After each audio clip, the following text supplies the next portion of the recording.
Black waiter saw 3 men attack a CEO during dinner, and his secret skills shocked everyone. The crystal chandelier cast dancing shadows across the mahogany table as Malik Torres refilled the water glasses with practiced precision. His movements were fluid, almost invisible, the mark of a waiter who had mastered the art of being present yet unseen. The private dining room at Le Bernardin buzzed with the low hum of high-stakes conversation, where millions of dollars changed hands over appetizers. Victoria Hale commanded the room from the head of the table, her silver hair pulled back in a perfect chignon that spoke of power and control. At 45, she was the youngest CEO to ever lead Hale Industries, a tech empire worth $12 billion. Tonight, she was entertaining 3 international investors from Singapore, each representing funds that could make or break her company's expansion into Asia. The neural network we've developed can process data at speeds that would make quantum computers jealous, Victoria said, her voice carrying the confidence of someone who had built her empire from nothing. We're not just talking about the future of artificial intelligence. We're talking about reshaping how humanity interacts with technology itself. Malik moved around the table like a ghost, refilling wine glasses and replacing empty plates with the next course. He had been working at Le Bernardin for 3 years, and in that time, he had served senators, movie stars, and titans of industry. But there was something different about tonight. His trained eye, honed by years of reading people and situations, caught the subtle tension in Victoria's shoulders, the way her fingers drummed against her wine glass when she thought no one was looking. The lead investor, Mr. Chin, leaned forward with interest. The applications for healthcare alone could revolutionize diagnostics. We're prepared to invest $200 million in the first round, with options for. The dining room door exploded open. 3 men in dark suits burst through the entrance, their faces masked by black ski masks. The one in front, tall, broad-shouldered, with tattoos creeping up his neck, pointed directly at Victoria. "Time's up, lady," he growled, his voice carrying a Brooklyn accent thick as molasses. The room erupted in chaos. Chairs scraped against hardwood as the investors scrambled backward, wine glasses shattering against the floor.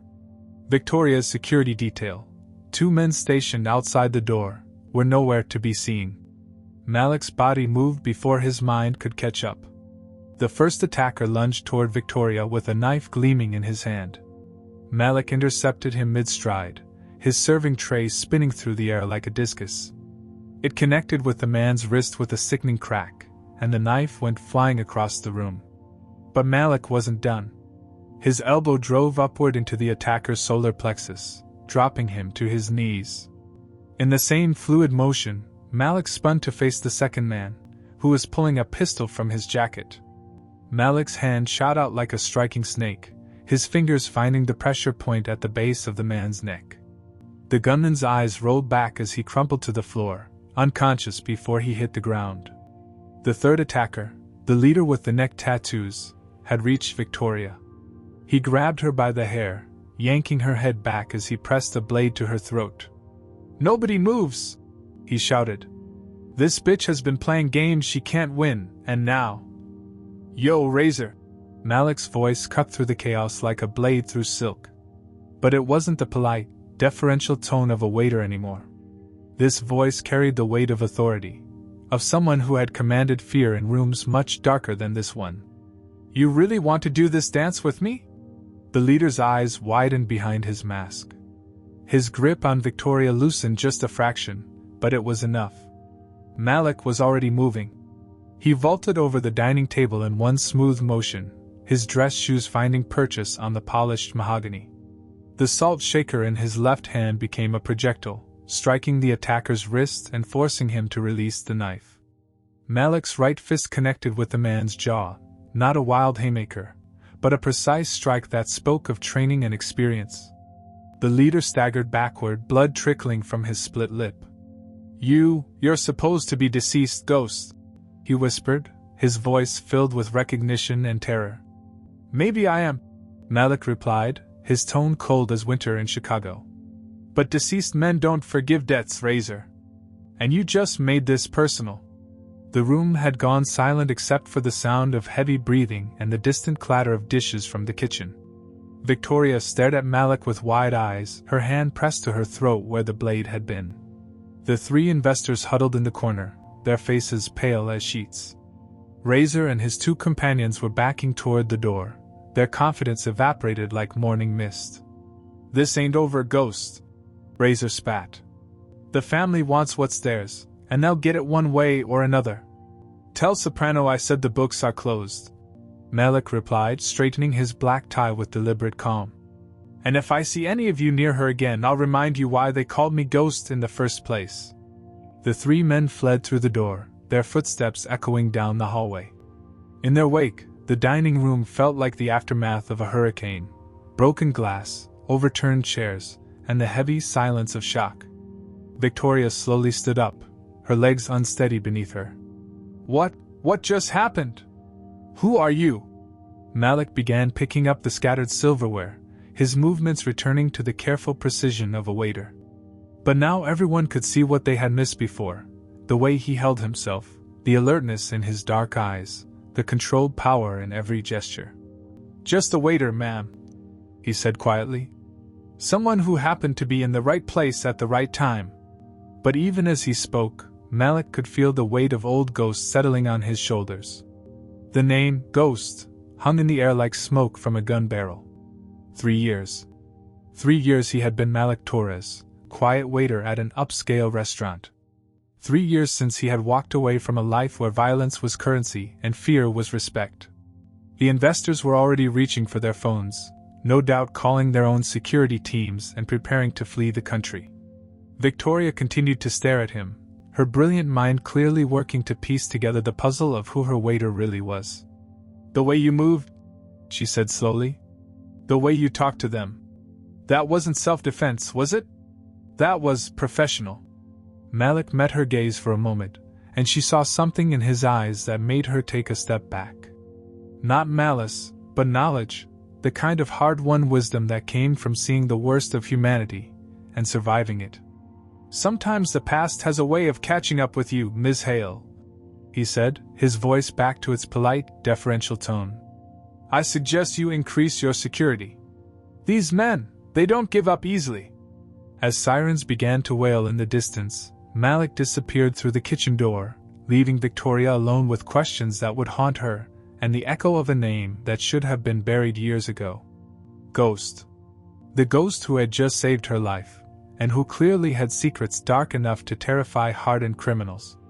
As the police flooded the restaurant and chaos consumed the night, Victoria realized that her biggest problem might not be the men who had tried to finish her. It might be the man who had saved her. The police had finished their interviews by midnight, but the whispers had already started. Malik could feel the eyes following him as he moved through the restaurant's kitchen, collecting his things from his locker. The other staff members, people he had worked alongside for 3 years, now looked at him like he was a stranger. Maria, the sous chef who always saved him extra bread, suddenly found excuses to avoid his gaze. Tommy, the busboy who usually cracked jokes during closing, worked in uncomfortable silence. "Heard you went all ninja on those guys," said Jake, one of the younger waiters, trying to sound casual as he hung up his apron. "Where'd you learn moves like that?" "YouTube," Malik replied flatly, shoving his street clothes into a worn duffel bag. But Jake wasn't buying it, and neither was anyone else. The story was spreading through the restaurant like wildfire, how the quiet waiter had moved like lightning, how he had spoken to the attackers like he knew them, how they had called him by another name entirely. Ghost. In the main dining room, Detective Rodriguez was wrapping up his investigation. The broken glasses had been swept away, the blood mopped up, but the questions lingered. Victoria sat at the bar, a glass of brandy untouched in front of her, her usual composure cracked like a broken mirror. "Ms. Hale, I need to ask again, do you have any idea why these men targeted you specifically?" Rodriguez asked, his pen poised over his notepad. "Any business disputes, personal conflicts, anything that might explain?" "I told you, Detective," Victoria interrupted, her voice sharper than she intended. "I've never seen those men before in my life." It was a lie, and they both knew it. The lead investor, Mr. Chin, had mentioned during his statement that the attackers seemed to know details about Victoria's business that weren't public knowledge. They had called her by name, made references to games she couldn't win. Rodriguez closed his notepad with a snap. Well, we'll keep investigating. In the meantime, I'd strongly suggest increasing your personal security. After the detective left, Victoria found herself alone in the restaurant except for the cleaning crew. She walked back toward the private dining room, her heels clicking against the hardwood floor. The room had been restored to its pristine condition, but she could still see it. The way Malik had moved, the deadly precision in every strike, the cold authority in his voice when he had spoken to her attackers. You're still here. Victoria turned to find Malik standing in the doorway, no longer in his waiter's uniform. He wore dark jeans and a black leather jacket that made him look younger but somehow more dangerous. I could say the same about you, she replied. Shouldn't you be celebrating? You're the hero of the evening. Malik's expression didn't change. Heroes don't usually have blood on their hands. They stood in silence for a moment, the weight of unspoken questions hanging between them like smoke. Victoria was a woman who had built her empire by reading people, by understanding their motivations and leveraging their weaknesses. But Malik was a closed book written in a language she didn't recognize. Who are you really? She asked finally. Someone who used to be somebody else, Malik replied. That's all you need to know. But Victoria wasn't satisfied with vague answers. She had survived in the corporate world by digging for the truth, by never accepting surface explanations. Those men knew you. They were afraid of you. That kind of fear doesn't come from watching YouTube tutorials. Malik turned to leave, but Victoria's voice stopped him. This isn't over, is it? They're coming back. He paused in the doorway, his shoulders tense. Maybe. Maybe not. Either way, it's not your problem anymore. Like hell it isn't. Victoria snapped. They were here for me. They knew things about my business that they shouldn't know. And you. She pointed an accusatory finger at him. You know more than you're telling me. Malik looked back at her, and for a moment, his carefully constructed mask slipped. She saw exhaustion in his dark eyes, the weight of carrying secrets that could crush a weaker man. Some doors are better left closed, Ms. Hale, he said quietly. Trust me on that. He disappeared into the hallway, leaving Victoria alone with her questions and her brandy. But as she sat there in the restored dining room, she couldn't shake the feeling that this was just the beginning. Outside, the city night embraced Malik like an old friend. He walked through the empty streets, his footsteps echoing off the buildings. 3 years of peace, of simple anonymity, and now it was all crumbling around him. The name, Ghost, felt like a curse on his lips, a reminder of who he used to be. His phone buzzed. Unknown number.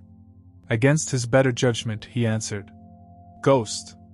The voice was raspy, aged by too many cigarettes and too much whiskey. Heard you made quite an impression tonight. Malik's blood ran cold.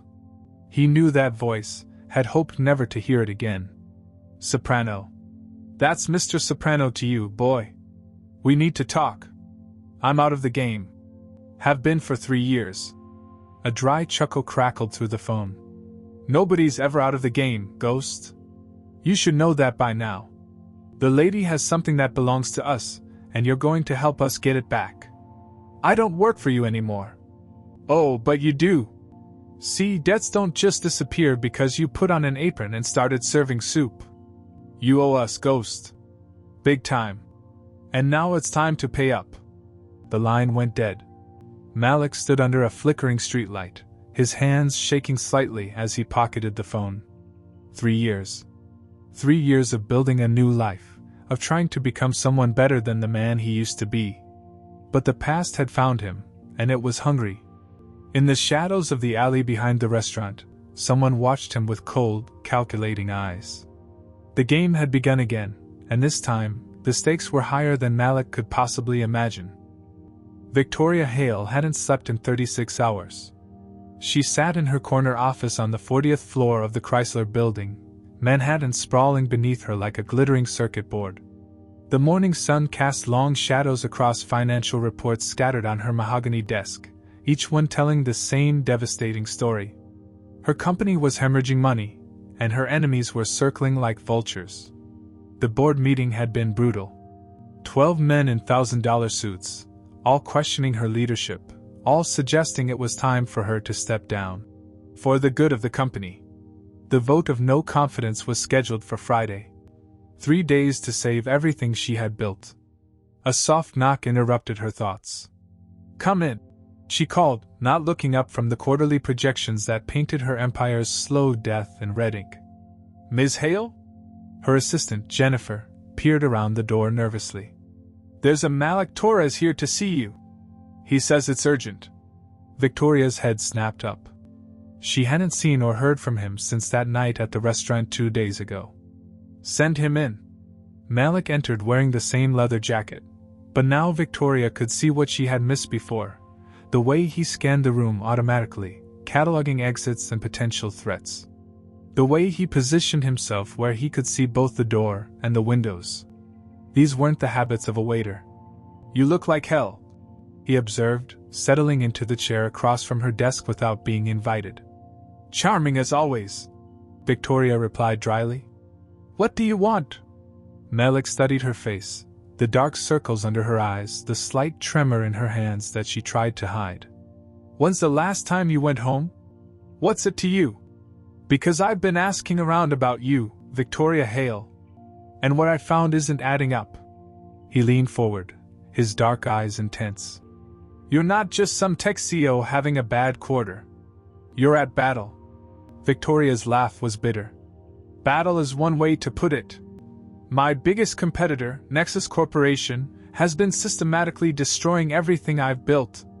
They've stolen 3 of my biggest clients, poached my top engineers, and somehow they always know my business strategies before I even announce them. Corporate espionage isn't new," Malik said. "This isn't corporate espionage." Victoria stood up, pacing to the window. "This is personal. Their CEO, Marcus Webb, has made it clear that he won't be satisfied until Hale Industries is buried and I'm bankrupt. He wants to erase me completely." Malik was quiet for a long moment. "And you think the attack at the restaurant was connected to this corporate battle?" Victoria turned to face him. "I know it was. Those men knew things about my business that aren't public. They mentioned games I couldn't win. And now you show up at my office, claiming you've been asking around about me." Her eyes narrowed. "So I'll ask you again, who the hell are you really?" The silence stretched between them like a tightrope. Malik's jaw tightened, and Victoria could see him weighing his options, deciding how much truth he could afford to share. "My name is Malik Torres," he said finally. "But for 7 years before that, I was someone else. Someone who collected debts for people who don't believe in second chances." Victoria felt her blood turn to ice water. "You were a criminal. I was an enforcer. A debt collector. When rich men owed money to dangerous people, they sent me to have a conversation." His voice was matter-of-fact, like he was discussing the weather. "I was good at making people pay what they owed. And that's how you learn to fight like that?" Malik nodded. "Among other things. I worked for a man named Vincent Soprano, old-school Italian-American syndicate. The kind of organization that's been moving money through this city since before your grandfather was born." Victoria sank back into her chair, the pieces of a horrifying puzzle clicking into place. "The men who attacked me, they work for this Soprano?" "They used to work with me," Malik corrected. "Razor, the one with the neck tattoos, we came up together. He's Soprano's top enforcer now." He paused, his expression darkening. "Which means Soprano has a new client. Someone with enough money to hire the syndicate's best." The implication hit Victoria like a physical blow. "You think Marcus Webb hired them? My business rival hired organized crime to finish me? I think your corporate battle just became a real fight," Malik said grimly. "And I think you're in more danger than you realize." Victoria's mind raced. The stolen clients, the leaked strategies, the systematic destruction of her company. What if it wasn't just corporate espionage? What if Webb had been using criminal connections from the beginning? There's something else, she said slowly. 3 months ago, my head of security quit suddenly. No explanation, no notice. Just disappeared. A week later, our cybersecurity was breached. Someone accessed our servers from the inside. Malik's expression grew darker. Soprano doesn't just collect debts. His organization provides services, muscle, information, intimidation. If Webb wanted to destroy you completely, Soprano could make it happen. But why would this Soprano help Webb? Money, Malik said simply. And favors. The syndicate has been looking for ways to expand into corporate America. A partnership with someone like Webb could be worth millions. Victoria stood up abruptly, anger replacing fear. So what you're telling me is that I'm fighting a battle on 2 fronts, corporate and criminal. My board wants me gone, my competitor wants me finished, and now the mob is involved. She laughed, but there was no humor in it. Perfect. Malik stood as well. There's more. Soprano called me 2 nights ago. He wants me to help them get something from you. Something he says belongs to them. What could I possibly have that belongs to the mob? I don't know. But whatever it is, they think you took it. And they want it back badly enough to risk exposing their partnership with Webb. Victoria met his gaze, and Malik saw something fierce ignite in her green eyes. The same fire that had built the tech empire from nothing, that had survived in a man's world through sheer force of will. They picked the wrong woman to intimidate, she said quietly. Victoria. No. She cut him off.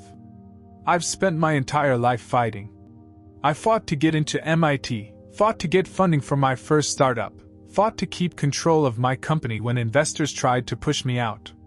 I didn't come this far to be destroyed by some corporate psychopath and his criminal friends. Malik studied her face, seeing the determination that had made her a billionaire. What are you asking me to do? The underground fight club in Queens smelled like sweat, blood, and broken dreams. Malik descended the concrete steps into the basement, his footsteps echoing in the narrow corridor. The sound of cheering and the thud of fists hitting flesh grew louder with each step. He hadn't been here in 4 years, but nothing had changed. Same rust-stained walls, same illegal betting, same desperate men trying to earn respect with their knuckles.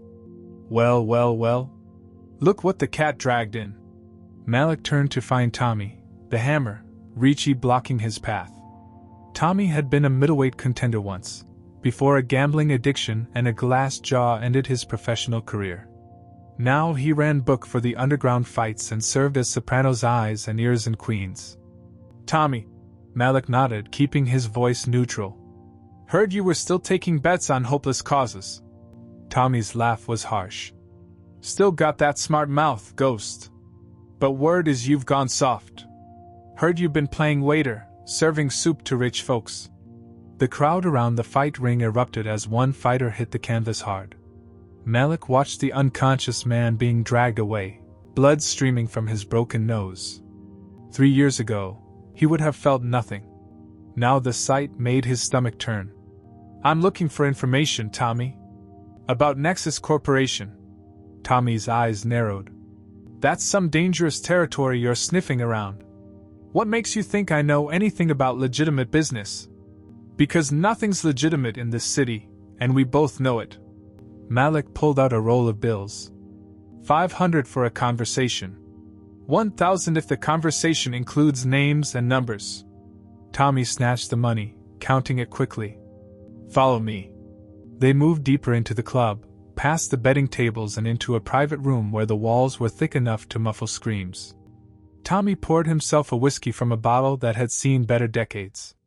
Marcus Webb, Tommy said without preamble. CEO of Nexus Corporation. Also happens to owe Vincent Soprano a very large sum of money. Malik's blood chilled. How large? 8 figures. Webb got in deep with some bad investments, lost most of his personal fortune in crypto crashes last year. But instead of filing bankruptcy like a normal person, he made a deal with the devil. Tommy took a sip of whiskey. Soprano loaned him the money to keep his company afloat. In exchange, Webb provides services. What kind of services? The kind that makes corporate warfare look like a chess game. Webb uses his company as a front for money laundering. He hires Soprano's people for consulting jobs that are really intimidation and sabotage. And when someone gets in his way, Tommy shrugged. Well, let's just say Soprano has a permanent solution department. Malik felt pieces clicking into place like bullets sliding into a chamber. Victoria Hale. Smart lady. Too smart for her own good. See, Webb needed her technology patents to complete a deal with some overseas investors. When she wouldn't sell, he decided to take them by force. Soprano's been helping him systematically destroy her company from the inside. By stealing clients and sabotaging her security? By placing our people in key positions throughout her organization. Her head of security? One of ours. Her IT director? Owes Soprano money and does what he's told. Even her cleaning staff reports back to us. Tommy's smile was ugly. She never had a chance. The revelation hit Malik like a physical blow. Victoria had been fighting a battle she didn't even know she was in, surrounded by enemies wearing friendly faces. There's more, Tommy continued. Webb's got a problem. Those overseas investors want proof that he controls Hale's patents before they transfer the money. So Soprano promised to deliver Victoria Hale herself by the end of the week. Deliver her how? Tommy's silence was answer enough. Malik stood up, his chair scraping against the concrete floor. Where's the meeting happening? What meeting? Don't play games with me, Tommy. I know Soprano. He's old school. He likes to handle important business face to face. Where's he meeting with Webb? Tommy hesitated, then poured himself another whiskey. You didn't hear this from me, but there's a private warehouse in Red Hook. Soprano owns it through 6 different shell companies. Tomorrow night, Webb's supposed to bring proof that he's eliminated the Hale problem permanently. And if he doesn't, then Soprano collects his debt in other ways.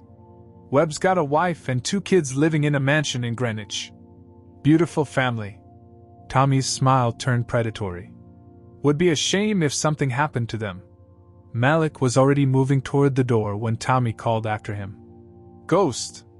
You sure you want to get mixed up in this? Soprano's got long arms and a longer memory.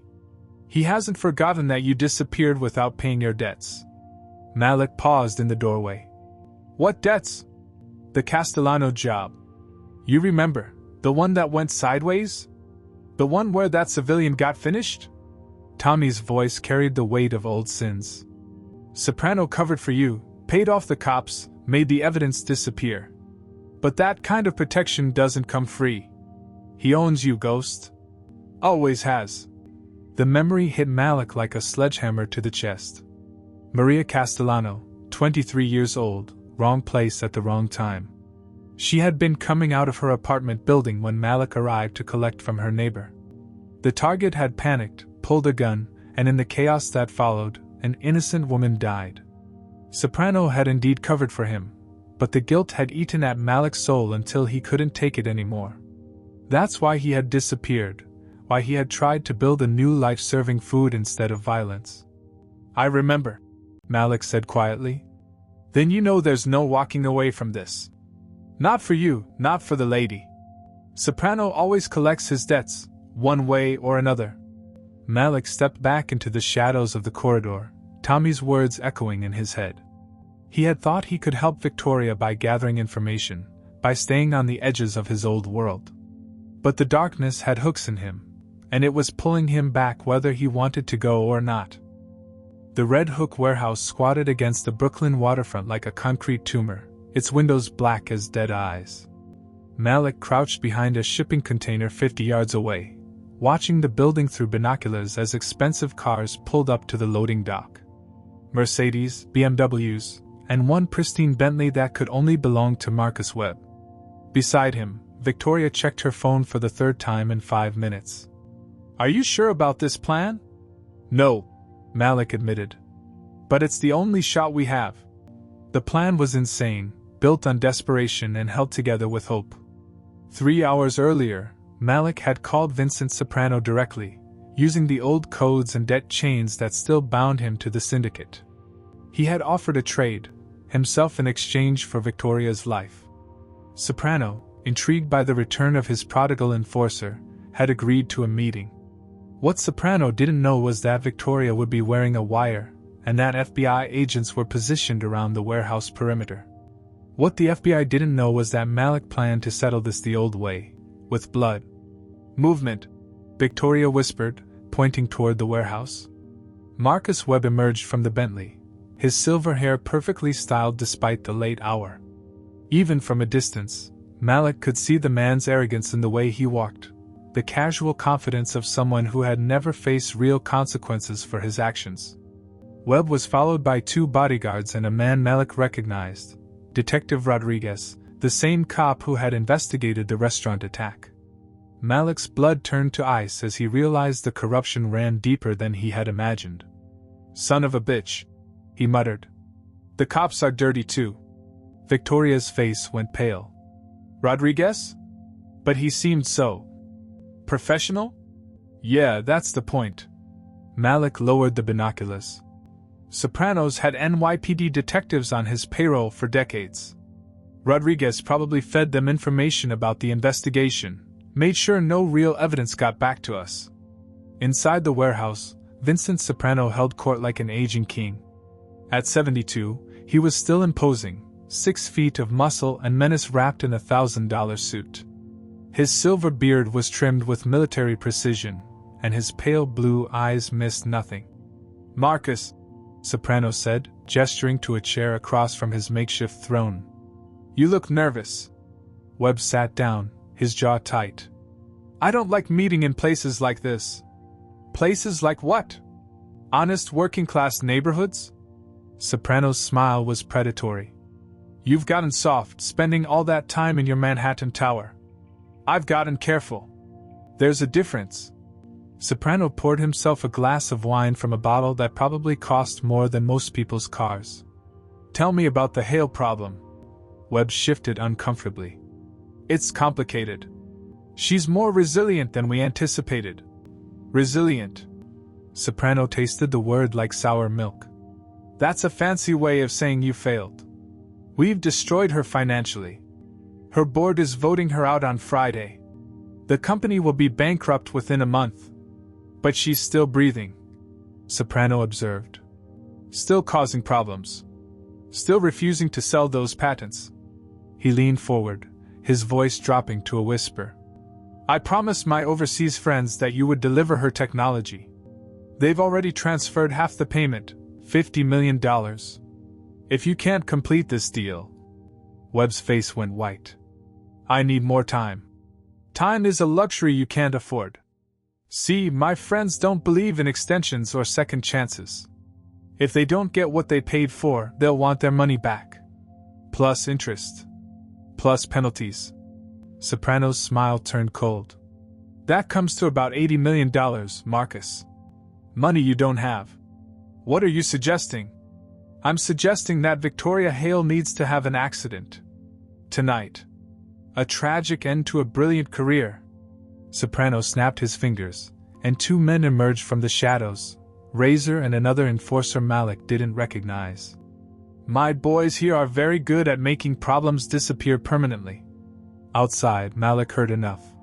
He turned to Victoria, his expression grim. "Time to go." "What about the FBI?" "They're back up. This needs to end now, before Soprano sends those criminals after you." Malik checked his pistol, a Glock 19 he had retrieved from an old hiding spot in Queens. "Stay behind me, and when I give the signal, you run." They moved toward the warehouse like ghosts, using the shipping containers for cover. Malik's old instincts kicked in, reading the angles, identifying threats, planning his attack routes. He was Ghost again, whether he wanted to be or not. The warehouse had 3 entrances.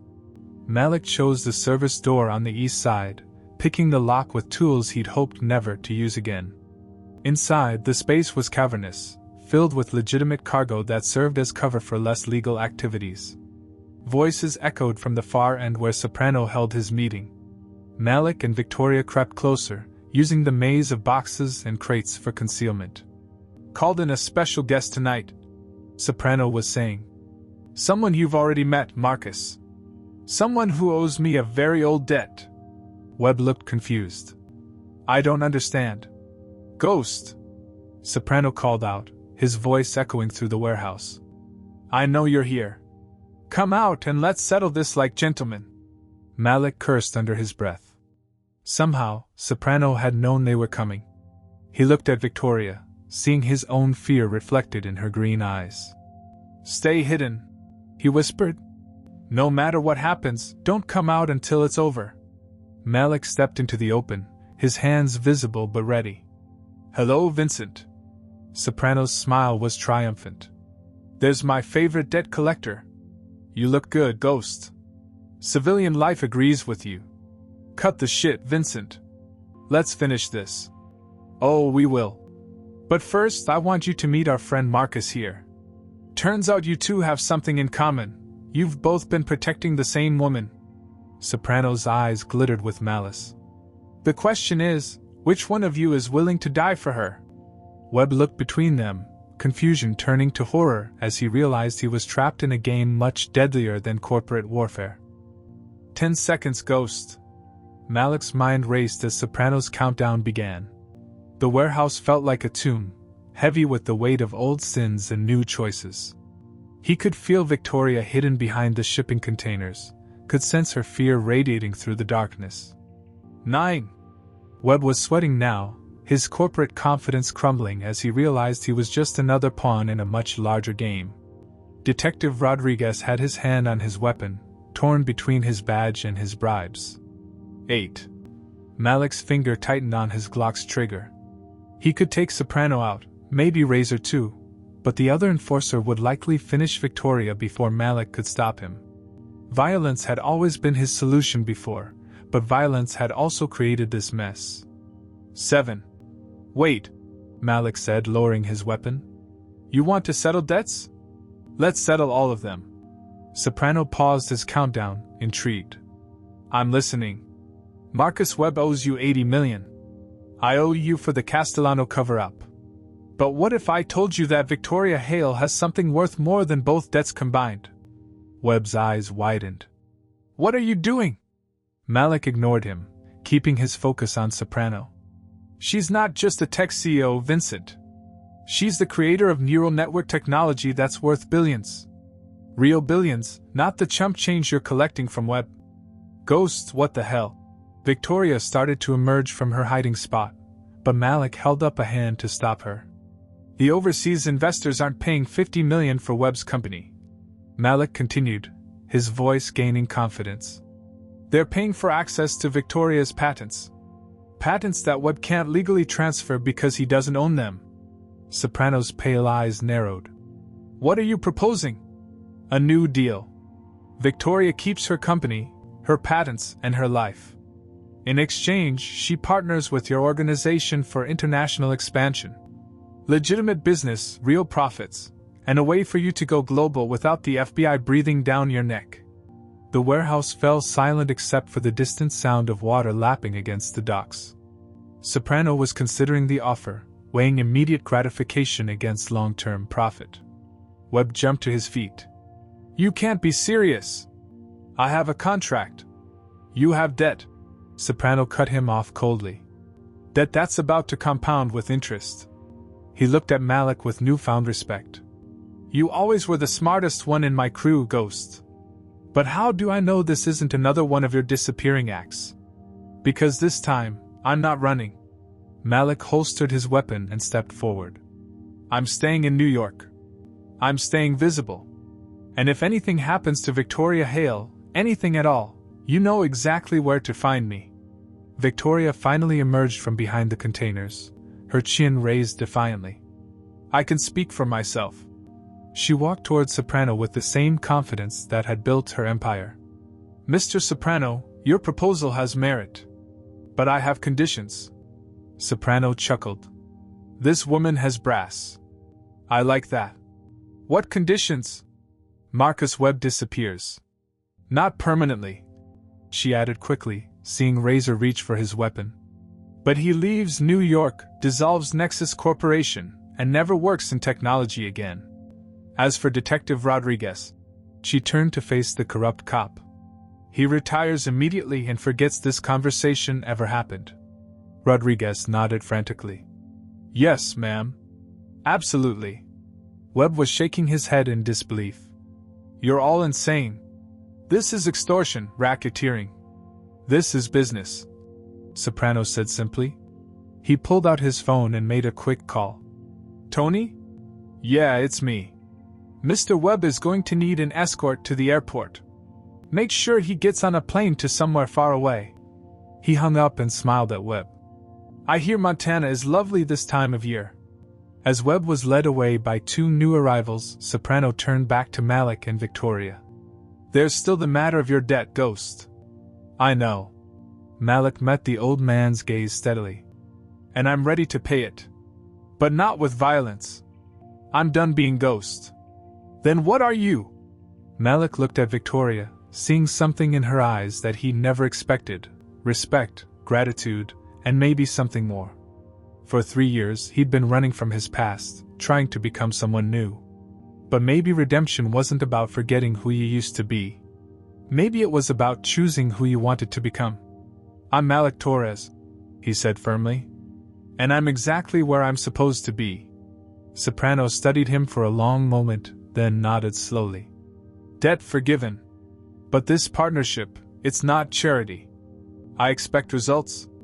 You'll get them, Victoria replied. But we do this my way. Legal, transparent, and profitable for everyone.